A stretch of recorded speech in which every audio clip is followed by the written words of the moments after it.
Hello friends, कैसे हैं आप सभी। मैं आशा करता हूँ आप सभी अच्छे होंगे। फ्रेंड्स, आज की इस वीडियो में हम बात करने वाले हैं वेस्टर्न पॉलिटिकल थॉट में अरस्तू के विचारों के ऊपर में। फ्रेंड्स, फर्स्ट वीडियो में हमने जीवन परिचय के बारे में बात किया, फिर उनके जो राज्य के विचार थे उसके बारे में बात किया, नागरिक के जो विचार थे उनके बारे में बात किया। फ्रेंड्स, हमने फर्स्ट वीडियो में इनके टॉपिक पर कुछ विचार किए थे, बात किया था। और आज इस वीडियो में हम न्याय के विचार, संविधान का वर्गीकरण, आदर्श राज्य की व्यवस्था और सामाजिक व्यवस्था, इस पर बात करेंगे 4 टॉपिक पर। और जो थर्ड वीडियो होगी, ये जो बचे हुए टॉपिक हैं उस पर हम बात करेंगे क्रांति का विचार, क्रांति से बचने का जो उपाय बताया, और प्लेटो और अरस्तू के बारे में, और अरस्तू का तुलना करेंगे क्या कुछ उनके बीच में रहा है। फ्रेंड्स, तो चलिए स्टार्ट करते हैं। तो जीवन परिचय हमने पढ़ लिया था फर्स्ट वीडियो में। अगर आपने फर्स्ट वीडियो नहीं देखी है तो आप देख लीजिएगा, ताकि आपको और अच्छे से समझ में आते। हमने राज्य के संबंधी विचार भी पढ़ लिया था, नागरिकता के ऊपर भी, नागरिकता के जरूरी गुण और ये जो आलोचना थी उसके बारे में। फ्रेंड्स, आज हम न्याय के ऊपर भी बात करेंगे। न्याय काफी इंपॉर्टेंट टॉपिक हो जाता है अरस्तू का न्याय, क्योंकि प्लेटो ने भी, जो प्लेटो इनके गुरु थे, प्लेटो प्लेटो इनके गुरु थे, जो उन्होंने भी न्याय को इम्पोर्टेंट दिया था। सबसे ज्यादा जो राज्य की आधार बताया था, राज्य का आधार बताया था, वो क्या बताया था? न्याय को ही बताया था फ्रेंड्स। ठीक है, न्याय को ही आधार बताया था उन्होंने। और ठीक उसी तरीके से न्याय को ये भी इम्पोर्टेंस देते हैं अरस्तु। अरस्तु भी क्या बोलते हैं? न्याय इम्पोर्टेंट है राज्य के लिए। किसी भी राज्य को अगर हम समझते हैं, अगर वहां पर न्याय नहीं है तो लोगों का अधिकारों का हनन होगा, और लोग सही से वहां पे, प्रजा आपस में नहीं रह पाएगी, तहस नहस अराजकता उस समाज में फैल जाएगी। अरस्तु का ये मानना था कि जो न्याय ये प्लेटो ने दिया है सद्गुण का, उस तरीके से इनका मानना नहीं था। उन्होंने कहा कि न्याय क्या है? समाज में समानों के साथ समान व्यवहार और असमानों के साथ असमान व्यवहार। मान लीजिए एक व्यक्ति, एक ये है, ए व्यक्ति है, ठीक है, एक व्यक्ति ये है, ये बी व्यक्ति है, ठीक है। अगर इसके पास 100 रुपए हैं और इसके पास 150 रुपए हैं, तो राज्य क्या करेगा? अगर इसको टैक्स लेना होगा, राज्य को इससे अगर टैक्स लेना होगा, तो क्या इन दोनों से 10-10 रुपए टैक्स लेगा? नहीं लेगा। जिसके पास कम पैसे हैं उससे कम टैक्स लेगा, और जिससे के पास ज्यादा पैसे हैं उससे थोड़े ज्यादा पैसे लेगा। ठीक है, तो यही था उनका फ्रेंड्स न्याय का विचार, कि जो समान हैं, जो समान लोग हैं, उनके साथ समान व्यवहार किया जाए, समान व्यवहार किया जाए, और जो असमान है, असमान, उनके साथ असमान व्यवहार किया जाए। आगे आगे और अच्छे से समझेंगे। फ्रेंड्स, यहाँ पर ये बात करते हैं हमें समझना होगा कि जो प्लेटो थे, प्लेटो, उनकी न्याय व्यवस्था कैसी थी फ्रेंड्स? न्याय को उन्होंने कर्तव्य मूलक माना है फ्रेंड्स। कर्तव्य मूलक, कर्तव्य मूलक का क्या मतलब है? वहां पर अधिकार की कोई बात नहीं की गई थी। समाज को क्या किया था उन्होंने? प्लेटो ने 3 भागों में बांट दिया था। पहला क्या बोला था उन्होंने? एक शासक वर्ग होगा, शासक वर्ग, सैनिक वर्ग, सैनिक वर्ग, और एक जो कामगार वर्ग, कामगार वर्ग। उन्होंने कहा कि जो शासक है वो शासन करेगा, जो सैनिक है वो राज्य की सेवा करेगा, और जो कामगार है वो सैनिक है जो सुरक्षा करेगा, और कामगार है जो राज्य की सेवा करेगा, इन दोनों की आवश्यकताओं की पूर्ति करेगा। ये सभी काम क्या करेगा? न्यायकार। और जो शासक है वो सैनिक के काम में हस्तक्षेप नहीं करेगा, सैनिक क्या है? कामगार के काम में हस्तक्षेप नहीं करेगा, और ये जो कामगार है वो सैनिक और राजा के काम में हस्तक्षेप नहीं करेगा।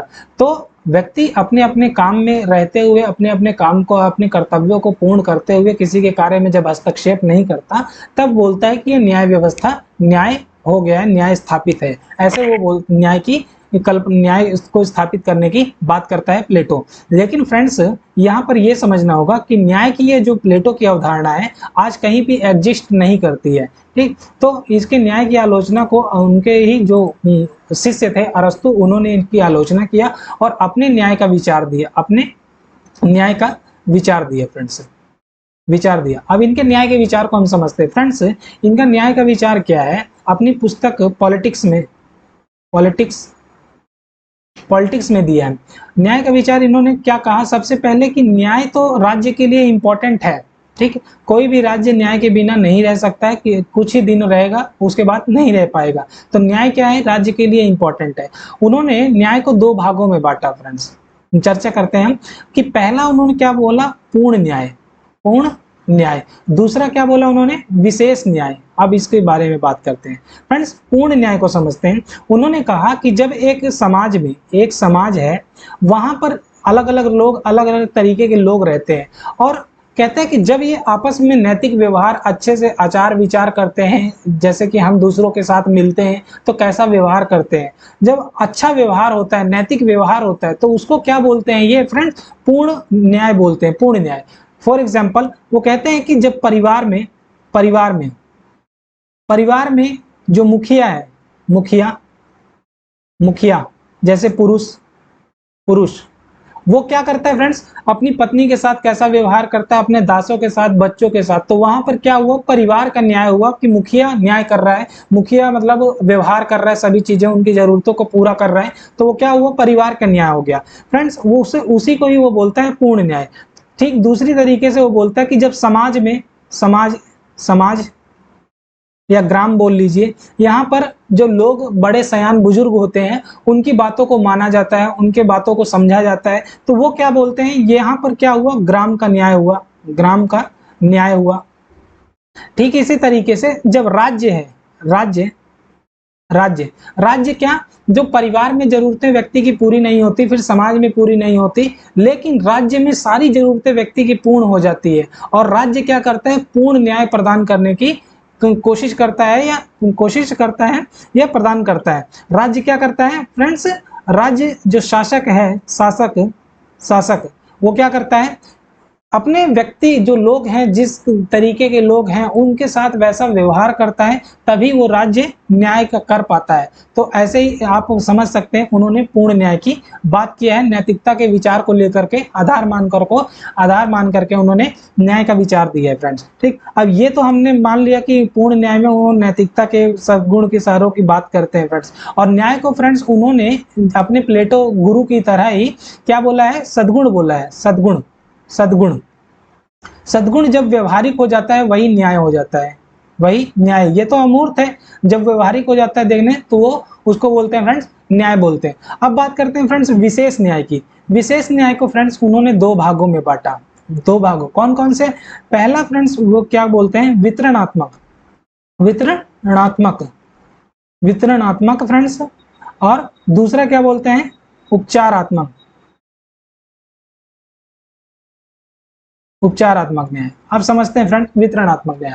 फ्रेंड्स वितरणात्मक न्याय का हम देख लेते हैं कि जब नाम से ही स्पष्ट होता है कि वितरण कर रहे हैं किसी चीज का, तो यहाँ पर वो बात करते हैं कि जब व्यक्ति, वो कहते हैं कि शासक को या राज्य को अपने समाज में व्यक्ति के साथ भेदभाव नहीं करना चाहिए। भेदभाव इट मीन्स कि अगर कोई पद, पुरस्कार या इनाम देना है तो व्यक्ति की योग्यता को ध्यान में रखा जाए, ना कि उसके वंश को, या ना कि उसके जन्म या जाति या धर्म को योग्यता का पैमाना माना जाए। उन्होंने कहा कि योग्यता के अनुसार ही व्यक्ति के साथ व्यवहार किया जाए, उनको पद पुरस्कार जो भी देना है उनको योग्यता के अनुसार दिया जाए, किसी के साथ भी भेदभाव नहीं किया जाना चाहिए। और जो व्यक्ति समान है उनके साथ समानों जैसा व्यवहार, और जो व्यक्ति असमान है उनके साथ असमानों जैसा व्यवहार किया जाए। ठीक फ्रेंड्स, तो वो क्या बोलते हैं वितरणात्मक में न्याय? वितरणात्मक न्याय में फ्रेंड्स क्या बोलते हैं? वो यहाँ पे न्याय लिख देता हूँ। वितरणात्मक न्याय में बोलते हैं फ्रेंड्स पद की बात करते हैं, पद, सम्मान है, पद, सम्मान,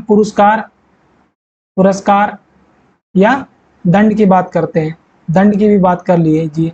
दंड का मतलब ये फ्रेंड्स, आप मान लीजिए कि अगर किसी ने कम अपराध किया है तो कम दंड, इस तरीके का। लेकिन ज्यादातर दंड को हम स्पष्ट करते हैं उपचारात्मक न्याय में।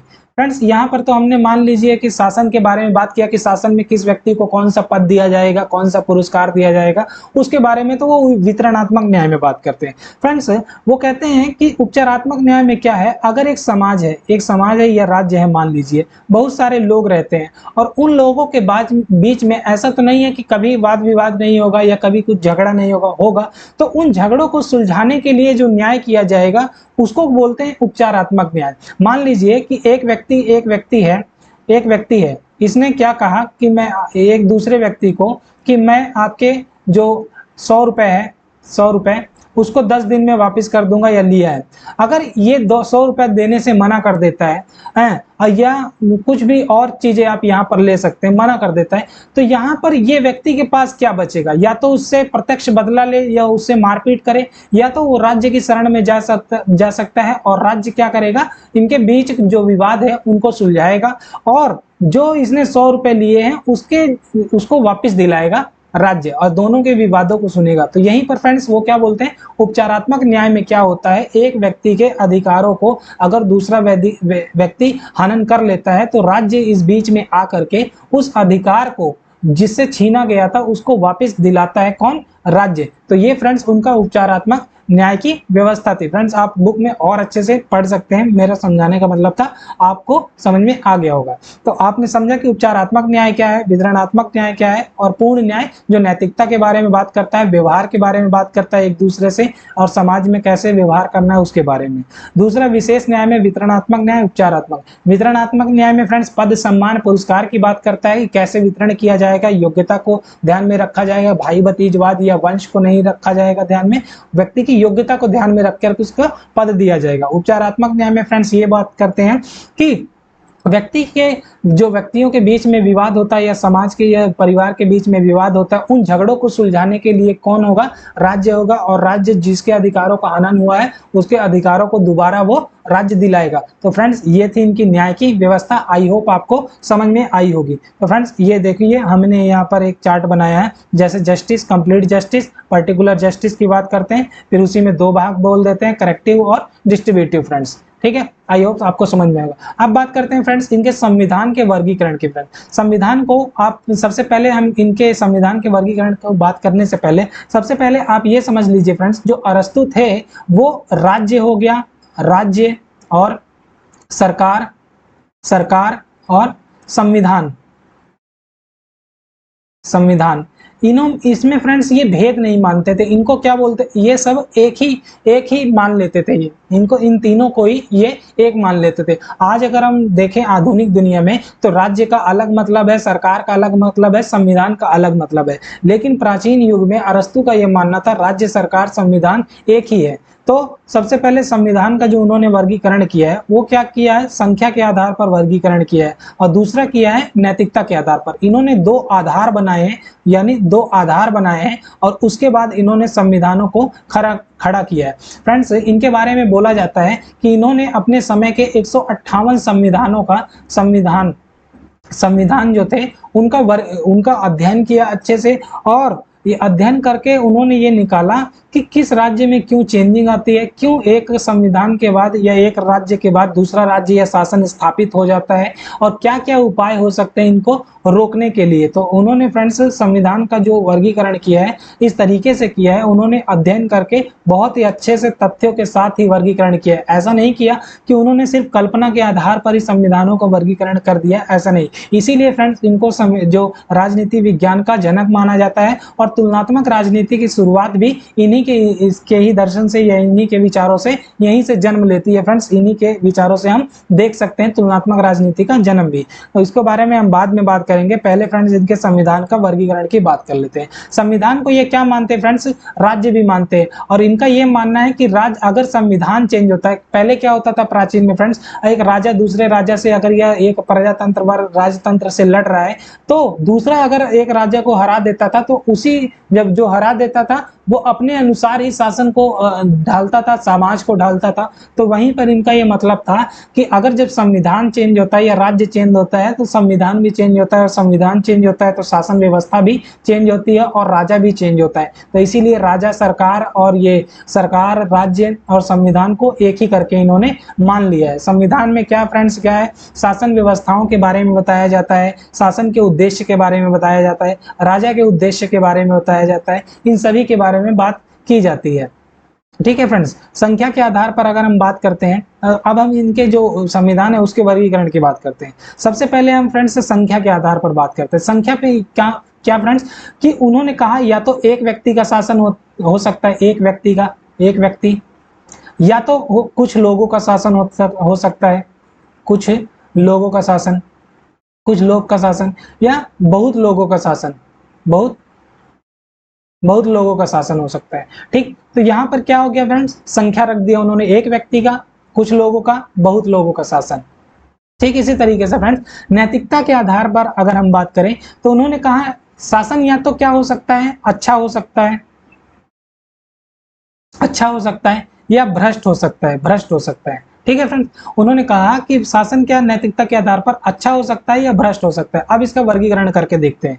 एक तरफ हम रखते हैं फ्रेंड्स क्या, संख्या रखते हैं, संख्या संख्या, और यहां पर क्या, नैतिकता के आधार पर अच्छा होगा शासन, या तो क्या होगा, बुरा होगा या भ्रष्ट होगा, भ्रष्ट शासन होगा। फ्रेंड्स, संख्या के आधार पर एक व्यक्ति का शासन, एक व्यक्ति के शासन को क्या बोला उन्होंने, अच्छे शासन को राजतंत्र बोला। राजतंत्र, एक व्यक्ति का जो राजा है उसे राजतंत्र बोला। दूसरा उन्होंने क्या बोला, अगर अभी अच्छे के बारे में पढ़ते हैं। दूसरा फ्रेंड्स क्या बोला कि कुछ लोगों का शासन है, अगर कुछ लोगों का शासन है। अच्छा शासन क्या बोला उन्होंने, क्या बोला, कुलीन तंत्र बोला, कुलीन तंत्र बोला। और बहुत लोगों के शासन है, अगर बहुत लोग शासन व्यवस्था में भागीदार हैं और अच्छा शासन है तो उनको क्या बोला फ्रेंड्स, प्रजातंत्र बोला, प्रजातंत्र। प्रजातंत्र को हम क्या बोलते हैं फ्रेंड्स, इनको उन्होंने क्या इंग्लिश में बोला है, पॉलिटी, पॉलिटी, पॉलिटी बोला है। तो अब समझते हैं हम एक व्यक्ति के शासन को। उन्होंने कहा कि अगर एक व्यक्ति जो राजा है वो अपने काम, अपने हित में काम न करके, व्यक्ति जो वो समाज के लिए काम करता है, राज्य के लिए काम करता है, तो वहां पर राजा अपने हित में जब काम नहीं करता, समाज में काम करता है, तो वो अच्छा शासन होता है। और वही अच्छे शासन का नाम क्या है, राजतंत्र बोलते हैं, राजतंत्र। फिर वो बोलते हैं कि अगर ये राजतंत्र व्यक्ति के धीरे धीरे, अगर ये राजतंत्र अपने हित में काम करने लगे, प्रजा के हितों का ध्यान ना रखे, किसी भी तरीके से सिर्फ अपने ही काम में ध्यान देता रहे, तो वो क्या हो जाता है फ्रेंड्स, राजतंत्र से बदल करके क्या हो जाता है, निरंकुश तंत्र हो जाता है। क्या हो जाता है, निरंकुश तंत्र। उन्होंने बोला कि ये निरंकुश तंत्र में बदल जाता है। फिर फ्रेंड्स उन्होंने कहा कि अगर जब ये निरंकुश तंत्र होता है तो बहुत दिनों तक ये नहीं चल पाएगा। क्यों, क्योंकि निरंकुशता है, व्यक्ति के अधिकारों या व्यक्ति की जो वैधता है उन्होंने निरंकुश तंत्र को नहीं दिया है। बल पर ही राजा शासन कर रहा है, डरा धमका कर ही शासन कर रहा है। कभी न कभी एक समय आएगा कि इस निरंकुश तंत्र को उखाड़ फेंकेंगे। और उखाड़ के कौन फेंकेगा फ्रेंड्स, उन्होंने कहा कि ये जो कुलीन तंत्र है ये धनिक तंत्र होता है, इनके पास पैसे होते हैं। जब इन्हें लगता है कि इनके धन पर या सुरक्षा को खतरा है तो ये लोग निरंकुश तंत्र को हटा करके कुछ लोगों का शासन ले आते हैं। यहाँ पर कुल लिख दिया मैंने, कुछ ये कुछ है, ये वो बोलते हैं कि कुछ लोगों का शासन हो जाता है। कुछ लोग का मतलब 10, 15 या 20 व्यक्ति, कुछ लोग हो सकते हैं जो धनिक होते हैं, और वो फिर क्या कहते हैं, जनता को अपने विश्वास में लेते हैं कि हम आपके हित में काम करेंगे, तो वो अच्छा शासन स्थापित हो जाता है, क्या, कुलीन तंत्र। लेकिन फ्रेंड्स ये भी ज्यादा दिनों तक नहीं चलता है, और कुलीन तंत्र के बाद जब ये अपने ही शासन, अपने ही धन के लिए काम करने लगे, व्यक्ति की प्रजा के हित में काम ना करें, तो यही कुलीन तंत्र क्या बन जाता है फ्रेंड्स, गुट तंत्र बन जाता है। क्या बन जाता है, गुट तंत्र बन जाता है। गुट तंत्र का बात किया फ्रेंड्स। वो आगे बोलते हैं कि अगर ये गुट तंत्र बन जाता है और काफी दिनों तक ये भी नहीं चलेगा, क्योंकि जो बहुसंख्यक लोग हैं वो परेशान हो जाएंगे। कुछ लोगों के शासन हाथों में शासन है और वो सिर्फ अपने ही हित में काम किए जा रहे हैं, कभी ना कभी तो वो लोग जागरूक होंगे ही। ठीक उसी तरीके से वो जो गुट तंत्र है उसको हटा करके क्या स्थापित कर देंगे, बहुत लोगों का शासन आएगा, बहुत लोग, जिसमें हजारों लाखों लोग शामिल होंगे। उन लोगों का शामिल हो, वैसे तो लाखों लोग उस समय कल्पना नहीं कर सकते थे एथेंस में, क्योंकि उन्होंने बहुत संख्या कम निर्धारित की थी, 10,054, 10,046 कुछ ऐसे संख्या निर्धारित किया था इनके गुरु ने, तो 10,000 20,000 तक का। तो उन्होंने कहा कि जब बहुत लोगों का शासन हो जाएगा तो क्या होगा फ्रेंड्स, प्रजातंत्र आ जाएगा। और ये प्रजातंत्र क्या होगा, अच्छा होगा। क्यों, क्योंकि ये सभी लोगों के काम में, सभी लोगों के जो प्रजा है उनके हित में काम करेगा। लेकिन ये प्रजातंत्र जब अपने ही हित में काम करने लगे, अपने मतलब बहुतों के लोगों का काम करने लगे, और जो कुलीन तंत्र है या कोई व्यक्ति अमीर है उसको शक की निगाह से देखे, उसको अलग भेदभाव किया जाए, तो क्या होगा, एक ये आपस में ही लड़ भिड़ जाएंगे, आपस में ही वो हो जाएंगे। तो ये क्या बन जाएगा फ्रेंड्स, भीड़ तंत्र बन जाएगा। उन्होंने कहा भीड़, एक मिनट फ्रेंड्स, हाँ एक मिनट, यहाँ उन्होंने कहा फ्रेंड्स भीड़ तंत्र। क्या बोला, भीड़ तंत्र। भीड़ तंत्र को ही उन्होंने क्या नाम दिया फ्रेंड्स, लोकतंत्र का नाम दिया है। क्या नाम दिया, लोकतंत्र। और आज हम जैसे डेमोक्रेसी को आदर्श व्यवस्था मानते हैं, और कई देशों में डेमोक्रेसी, आज लोकतंत्र को हम देखते हैं स्थापित है, और इसी के अनुसार ही हम शासन व्यवस्था चलाते हैं। लेकिन उस समय पे एथेंस में लोकतंत्र को बहुत ही घटिया तरीके से, बहुत ही भ्रष्ट शासन माना जाता था। अब बात करते हैं फ्रेंड्स दूसरे तरीके से इनके, संविधान की। उन्होंने कहा, ये संविधान के वर्गीकरण की फ्रेंड्स, उन्होंने कहा कि ये जो शासन चक्र है ये चलता रहेगा। कैसे? सबसे पहले एक राजतंत्र है, राजतंत्र। उन्होंने कहा कि ये राजतंत्र के बाद निरंकुश तंत्र आएगा, निरंकुश तंत्र। और निरंकुश तंत्र के बाद ही अभी हमने देखा, निरंकुश तंत्र के बाद कुलीन तंत्र आएगा, कुलीन तंत्र। और कुलीन तंत्र के बाद उन्होंने क्या बोला फ्रेंड्स? प्रजातंत्र। प्रजातंत्र, प्रजातंत्र में बहुत लोगों का, और जब ये प्रजातंत्र हो जाएगी, अपने हित में काम करने लगेगी, तो लोकतंत्र आएगा, लोकतंत्र या भीड़ तंत्र। और ठीक इसी तरीके से ये फिर क्या, एक राजा का शासन स्थापित हो जाएगा। तो इन्होंने फ्रेंड्स क्या बोला कि ये सर्कल जो है, ये सर्कल चलता रहेगा। और ये सर्कल क्यों चलता रहेगा? क्योंकि ये अपने अपने हित में काम करने लगेंगे, तो वैसे वैसे क्रांति के जरिए इन शासन व्यवस्था को हटाते चले जाएंगे और शासन व्यवस्था बदलती चली जाएगी। तो इस तरीके से उन्होंने फ्रेंड्स, अरस्तु ने संविधानों का वर्गीकरण किया, और यहीं से तुलनात्मक तुलनात्मक शासन की व्यवस्था हो जाती है फ्रेंड्स। तुलनात्मक शासन या तुलनात्मक राजनीतिक की जो वो विषय है हमारा, उसकी शुरुआत यहीं से मानी जाती है, लेकिन आगे चल करके 19वीं 20वीं सदी में और उसका विकास होता है। तो फ्रेंड्स, ये थी संविधान का वर्गीकरण। आई होप आपको समझ में आया होगा। अगर आपको समझ में कुछ भी नहीं आया तो आप कमेंट करके डाउट पूछ सकते हैं फ्रेंड्स। अब हम बात करते हैं आदर्श शिक्षा की व्यवस्था की। फ्रेंड्स, शिक्षा व्यवस्था की बात हम करने से पहले प्लेटो की बात करते हैं। प्लेटो जो इनके गुरु थे, उन्होंने क्या कहा फ्रेंड्स? 50 वर्षों तक शिक्षा रख दिया। और नॉर्मल बात करें तो उन्होंने 35 वर्ष तक शिक्षा रखा। 50 वर्ष किसके लिए रखा था? शासक वर्ग के लिए। और अभिभावक के लिए कितना रखा था फ्रेंड्स? 35 वर्ष रखा था अभिभावक के लिए।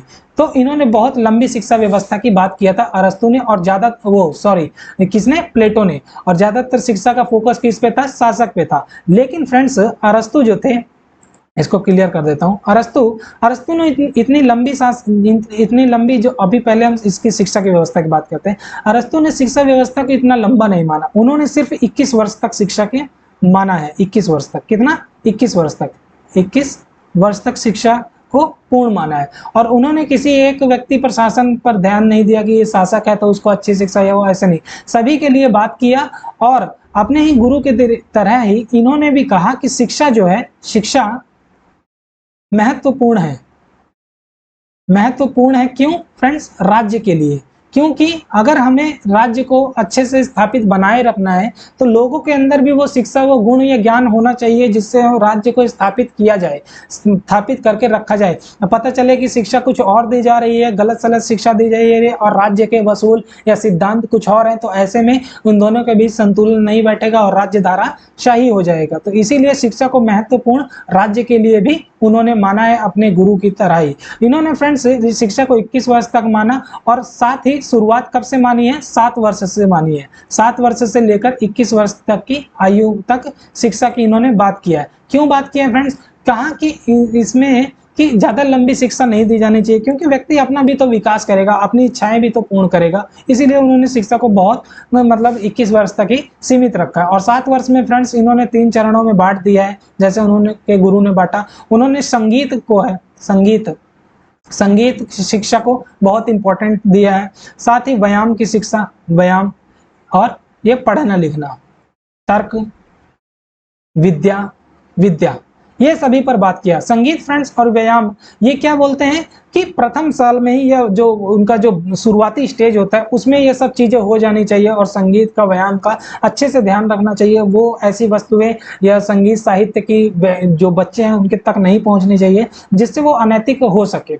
दूसरा फ्रेंड्स, वो बोलते हैं जब वो अच्छे से पढ़ लिख लें, या जब 10-18 साल के हो जाएं, तो उनको, वो 9 साल के हो जाएं, तो उनको पढ़ाई लिखाई, अक्षरों का ज्ञान कराया जाना चाहिए। और बाद में चल करके तर्क वितर्क, सोच, विद्या, दर्शन, इन सभी चीजों की बात किया। तो इनके शासन में, इनकी जो शिक्षा व्यवस्था थी, ऐसे ही नॉर्मल शिक्षा व्यवस्था की बात की है फ्रेंड, ठीक है। और अपने अरस्तु के जो अपने गुरु थे प्लेटो, उन्हीं के अनुसार इन्होंने ये भी कहा कि शिक्षा राज्य द्वारा दी जानी चाहिए। किसके द्वारा? राज्य द्वारा, अनिवार्य, राज्य द्वारा अनिवार्य शिक्षा की बात किया है फ्रेंड्स, और इन्होंने भी। अब बात करते हैं फ्रेंड्स इनके आदर्श राज्य की। आई होप कि आपको ये शिक्षा का समझ में आया होगा। शिक्षा ये ज्यादा कठिन नहीं है इनका, आपको ये इतना याद रखना है कि इनकी शिक्षा, प्लेटो की शिक्षा के जो थे वो क्या थे?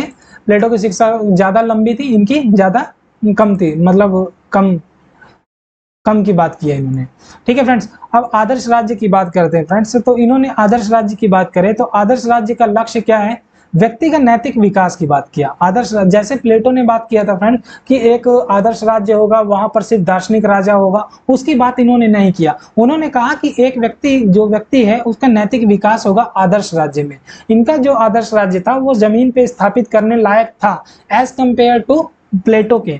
तो इन्होंने आदर्श राज्य के में नैतिक विकास की बात किया व्यक्ति का, और इन्होंने ये माना कि व्यक्ति का विकास राज्य में ही संभव है, राज्य के बाहर व्यक्ति का विकास संभव नहीं है। राज्य के बाहर वही व्यक्ति हो सकता है या तो दानव होगा या तो वो ईश्वर होगा, व्यक्ति या मानव नहीं हो सकता है। इनका ऐसा विचार था। तो जो भी जरूरतें हैं, स्वाभाविक जरूरतें या नैतिक या भौतिक या आध्यात्मिक कुछ भी जरूरतें हैं, वो राज्य में ही रह करके पूर्ण हो सकती है। किसका मानना था? अरस्तु का मानना था। दूसरा फ्रेंड्स, उन्होंने आदर्श राज्य की बात किया कि मध्यम शिक्षा का सिद्धांत, मध्यम मार्ग का सिद्धांत, मध्यम मार्ग का मतलब इन्होंने ये कहा कि या तो हम एक राजा को बहुत ज्यादा शक्तियां दे दें, एक दार्शनिक राजा बना दे कि वो दार्शनिक है, वो तो सबके हितों में काम करेगा, प्रजा के हित में काम करेगा, तो ऐसा नहीं होता है। और या तो हम बहुत भीड़ तंत्र को शासन दे दें कि ये सबके लिए काम करेंगे, ऐसा भी नहीं होता। तो इन्होंने कहा कि अति से हमें बचना चाहिए। अति का मतलब है कि किसी भी चीज को चरम सीमा से हमें बचना चाहिए, हमें एक संतुलन बना के रखना चाहिए। तो यही कहा कि एक मध्यम मार्ग पर चलने की कोशिश करनी चाहिए। मध्यम मार्ग का मतलब यहाँ पर ये क्या फ्रेंड्स, इन्होंने मिश्रित संविधान की बात किया। किसकी बात किया? मिश्रित संविधान की बात किया। संविधान, मिश्रित संविधान का यहाँ मतलब ये है कि राज्य संविधान बोल लीजिए या राज्य बोल लीजिए या सरकार बोल लीजिए, सरकार बोलेंगे और अच्छा है। उन्होंने मिश्रित संविधान की बात किया कि यहाँ पर धनिक तंत्र हो, धनिक तंत्र हो, और जो भीड़ तंत्र का, वो जो प्रजातंत्र है, बहुत लोगों का शासन, वो लोग हो। इन दोनों के मिल करके जो गुण है, जिन दोनों के जो गुण है, उस तरीके से अगर शासन चलेगा तो शासन एक स्मूथली चलता रहेगा, क्योंकि बहुत लोगों का भी इसमें शामिल होंगे और धनिक लोग भी इसमें शामिल होंगे, और दोनों के गुण इसमें अच्छे से चलेंगे तो एक दूसरे के वो समस्याओं को समझ पाएंगे और राज्य अच्छे से संतुलन बना के चलेगा। ठीक है फ्रेंड्स, अब बात करते हैं कि उन्होंने विधि की सर्वोच्चता दी। अभी हमने बात किया कि जहां पर प्लेटो ने एक राजा को सर्वोच्च शक्ति देने की बात की, दार्शनिक राजा की बात किया कि वो गलत कर ही नहीं सकता है राजा, वहीं पर उन्होंने जो इनके शिष्य थे अरस्तु, उन्होंने कहा कि राजा चाहे जितना भी शक्तिशाली है, जितना भी सर्वोच्च गुणों से संपन्न क्यों ना हो जाए, कहीं ना कहीं उसके अंदर अहंकार या कुछ कभी ऐसी कुंठित हो जाती है कि वो अपने हित में काम करने लगेगा और प्रजा का शोषण करने लगेगा, तो प्रजा किसके पास जाएगी। तो उन्होंने दार्शनिक राजा की जगह क्या किया फ्रेंड्स, उन्होंने विधि की व्यवस्था किया। विधि की व्यवस्था, विधि क्या फ्रेंड्स? कानून की, कि कानून से राजा बंधा होगा, कोई भी शासक होगा वो कानून से बंधा होगा। कानून बनाएगा तो वो सब कुछ करेगा, लेकिन एक ऐसे कानून है कि उन कानूनों का पालन करना पड़ेगा। अगर गलत करता है राजा तो कानून के अनुसार उसको दंड भी मिलेगा। इस तरीके से उन्होंने किसकी बात किया फ्रेंड? अरस्तु ने ऐसी बात किया, विधि की सर्वोच्चता की बात किया, उन्होंने कानून की बात किया, ना कि दार्शनिक राजा की बात किया। ये इनकी अलग बनाता है किससे? प्लेटो से। दूसरी बात की फ्रेंड्स जनसंख्या की, उन्होंने कहा कि एक आदर्श राज्य में एक निश्चित संख्या होनी चाहिए। एक निश्चित संख्या का मतलब क्या फ्रेंड्स? एक निश्चित संख्या, ना तो ज्यादा कम हो उस राज्य में, ना तो बहुत कम जनसंख्या हो, ना तो बहुत कम हो, और ना बहुत ज्यादा हो। इसका मतलब क्या फ्रेंड? कि राज्य ऐसा हो, एक निश्चित संख्या, कि वहां पर अपनी जरूरतें पूरा कर सके, जो भी उसकी जरूरतें हैं, शासन व्यवस्था अच्छे से चला सके, उसके पेट में रोटी अच्छे से जा सके, मकान हो, कपड़ा हो, सब कुछ उसकी जरूरतें वो उसी राज्य के दायरे के अंदर पूरा हो जाए। अगर लिमिटेड जनसंख्या रहेगी तभी होगा। बहुत कम जनसंख्या रहेगी तो हम उसके राज्य की सुरक्षा भी नहीं कर पाएंगे, बहुत ज्यादा रहेंगे तो हम संसाधनों की पूर्ति भी नहीं कर पाएंगे। तो इस तरीके से उन्होंने निश्चित संख्या की बात किया है एक आदर्श राज्य में। हालांकि इन्होंने पूर्ण संख्या नहीं बताया, करेक्ट संख्या नहीं बताया कि कितनी होनी चाहिए, लेकिन प्लेटो ने 10,046 की बताया था कि 10,046 लोग होने चाहिए, ऐसे उन्होंने निश्चित संख्या की बात किया था। अब बात करते हैं फ्रेंड्स प्रदेश। प्रदेश को, जैसे कि हमने बात किया कि एथेंस के पास समुद्र था, सब कुछ था और थोड़े छोटे छोटे राज्य थे। तो इसी तरीके से उन्होंने प्रदेश की भी बात की कि राज्य को ना तो बहुत बड़ा होना चाहिए, ना तो बहुत छोटा होना चाहिए, सभी जरूरतें पूरा हो जाए, और समुद्र के किनारे या जहां पर पोत बनाया जा सके, बंदरगाह हो, वहां पर प्रदेश होना चाहिए। तो कुल मिलाकर इन्होंने एथेंस की खूबियों की ही चर्चा किया है। लेकिन ये जो प्रदेश और जनसंख्या की बात किया है, आज हम देखते हैं आधुनिक वर्ल्ड में, तो हमें ये सब चीजें विशेषता इतना दिखाई नहीं देती हैं जिस तरीके से इन्होंने इसका वर्णन किया है, क्योंकि प्रदेश तो बहुत अलग अलग है, आज राष्ट्र राज्य बन चुके हैं जिनकी एक अलग ही अवधारणा है। तो इस तरीके से उन्होंने आदर्श राज्य की बात किया। आगे चलकर फ्रेंड्स नागरिकों के चरित्र के बारे में बात करते हैं। उन्होंने कहा कि जो राज्य है वो क्या, व्यक्ति के नैतिकता के विकास करेगा। राज्य क्या है, राज्य कैसे आया है, व्यक्ति के जीवन की सुरक्षा के लिए आया और सद जीवन के लिए, एक अच्छे जीवन के लिए राज्य बना हुआ है। उसके इन्होंने नागरिक चरित्र की बात किया कि नागरिक चरित्र अच्छा होना चाहिए। और शिक्षा की अभी हमने बात फ्रेंड्स कर लिया कि शिक्षा के उन्होंने 21 वर्ष तक की रखा है और शिक्षा को राज्य द्वारा अनिवार्य दिए जाने की बात की है। अब राज्य की स्थिति की बात करते हैं, तो राज्य की स्थिति की भी हमने बात किया कि कहाँ पर होना चाहिए और कैसे कैसे उन्होंने उसकी खूबियां बताई है कि वहां पर बंदरगाह भी होना चाहिए और उपजाऊ मिट्टी होनी चाहिए, ये सभी चीजें की बात किया था फ्रेंड। अब अगर हम बात करते हैं राज्य में विभिन्न वर्ग की बात करते हैं, तो इन्होंने फ्रेंड्स प्लेटो की तरह कोई भी ऐसे बांटा नहीं कि राज्य को सिर्फ 3 वर्गों में, शासक वर्ग, सैनिक वर्ग और जो मजदूर वर्ग है उन्हीं में बांट दिया, ऐसा उन्होंने नहीं किया। इन्होंने कहा कि राज्य में अलग अलग तरीके के अलग अलग लोग हैं और अपने गुणों और योग्यता के गुण और योग्यता के अनुसार क्या कर सकते हैं फ्रेंड्स, वो चेंज हो सकते हैं। अगर उनके अंदर गुण है, योग्यता है, वो तो शासक भी बन सकता है। अगर उसके गुण और योग्यता नहीं है तो वो दास भी बन सकता है। तो ऐसे उन्होंने राज्य के जो विभिन्न वर्ग हैं उसके बारे में बात किया है। आर्थिक व्यवस्था की बात करें तो उन्होंने फ्रेंड्स आर्थिक व्यवस्था को बात किया है और दास व्यवस्था की वो समर्थक करते थे। क्यों? क्योंकि वो मानते थे कि आर्थिक व्यवस्था में दास का बहुत इंपॉर्टेंट रोल है और शासन व्यवस्था को लिए जो शासक चाहिए होते हैं उनकी अवकाश या जो छुट्टी होती है वो दासों की वजह से ही होते हैं। और आर्थिक व्यवस्था को इन्होंने ये बात किया कि इतना अमीरी या जो गरीबी है उनके बीच में खाई नहीं होना चाहिए। क्या कि जो अमीर हैं या गरीब हैं, जैसे कि जो अमीर हैं या गरीब हैं, उनके बीच में इतना बड़ा खाई नहीं होना चाहिए कि एक दूसरे के को एक कुंठित नजर से देखें या क्रांति जैसी भावना उत्पन्न हो। तो ऐसी व्यवस्था नहीं होनी चाहिए, बहुत संतुलन बरता। और संपत्ति को इन्होंने, जैसे कि प्लेटो ने संपत्ति को शासक के लिए मना कर दिया, अभिभावक के लिए मना कर दिया और जो संपत्ति थे कामगार के लिए दिया, वैसे इन्होंने अरस्तु ने नहीं किया। उन्होंने संपत्ति शासक को भी दिया, अभिभावक जो सैनिक वर्ग थे उनके लिए भी संपत्ति की व्यवस्था किया कि आप संपत्ति रख सकते हैं। संपत्ति के बिना तो व्यक्ति का जो अपनी आवश्यकताएं, मूल जरूरतें हैं, रोटी कपड़ा मकान, वो तो पूरा ही नहीं कर सकता। और जो घर में मेहमान या कुछ भी जरूरतें होती हैं वो संपत्ति के बिना पूर्ण ही नहीं हो सकती है। इस तरीके से उनका अरस्तु का विचार था। फ्रेंड्स स्त्रियों के साम्यवाद नहीं माना इन्होंने अपने आदर्श राज्य में। जो जैसे कि प्लेटो ने कहा कि राजा को पत्नी रखने का अधिकार नहीं होगा, वो अपनी जो शारीरिक जरूरतें वो पूर्ण कर सकता है, लेकिन स्त्रियां परमानेंटली नहीं रखेगा। लेकिन वहीं अरस्तु मानते हैं कि स्त्रियां अगर परिवार राजा का नहीं होगा या किसी का भी परिवार नहीं होगा तो संतुष्ट कैसे रह पाएगा, कैसे अपनी भावनाओं को व्यक्त कर पाएगा, कैसे एक दूसरे के साथ दुख को शेयर कर सकेगा। तो व्यक्ति के, तो मानव की जो स्वाभाविक इच्छा है वही आपको मार दे रहे हैं। तो उन्होंने स्त्रियों के साम्यवाद को नहीं माने फ्रेंड्स। और अरस्तु स्त्रियों की जो बात करते थे, हीनता की बात करते थे। अरस्तु स्त्रियों को मतलब पुरुषों के अधिकार के बराबर, पुरुषों के बराबर नहीं देखते थे फ्रेंड्स। तो ये था फ्रेंड्स आदर्श राज्य और शिक्षा व्यवस्था के बारे में। आई होप कि आपको समझ में आएगा फ्रेंड्स। अगर समझ में नहीं आया तो वीडियो को आप एक बार और देख लीजिएगा, समझ में अच्छे से आ जाएगा। तो अब हम बात करते हैं फ्रेंड्स सामाजिक व्यवस्था के बारे में। सामाजिक व्यवस्था के बारे में अगर हम बात करें तो सामाजिक व्यवस्था उनकी कैसी थी फ्रेंड्स?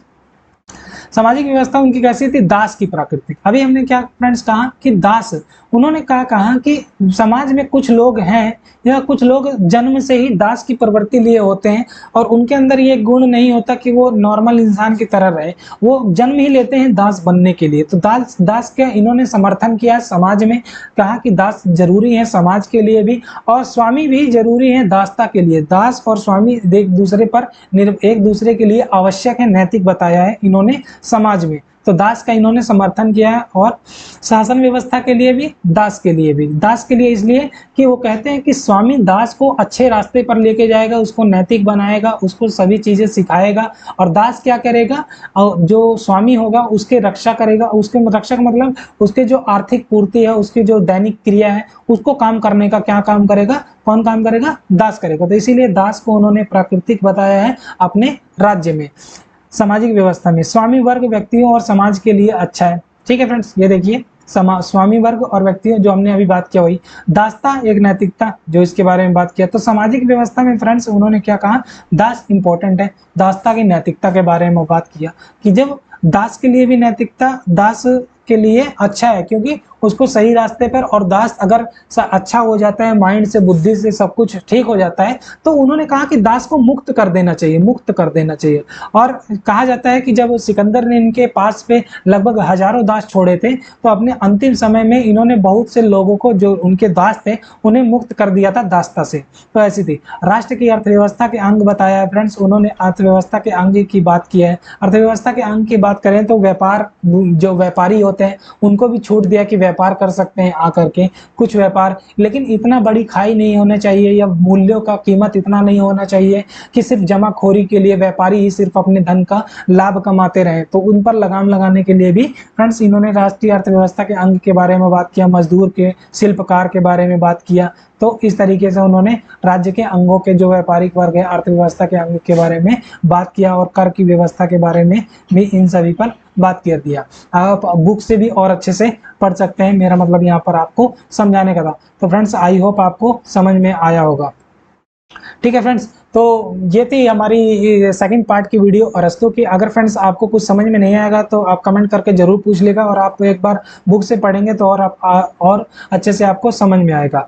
तो फ्रेंड्स तीसरे वीडियो में मिलते हैं हम, और इनका जो थर्ड पार्ट है हम उस वीडियो में डिस्कस करेंगे थर्ड पार्ट को, जैसे कि क्रांति का उपाय, क्रांति का सुझाव, जो उन्होंने बात किया है उसके बारे में। तो फ्रेंड्स अगर आपने चैनल को सब्सक्राइब नहीं किया है तो चैनल को सब्सक्राइब करना ना भूलें। तो मिलते हैं फिर नेक्स्ट वीडियो में, तब तक के लिए धन्यवाद। जय हिंद, जय भारत।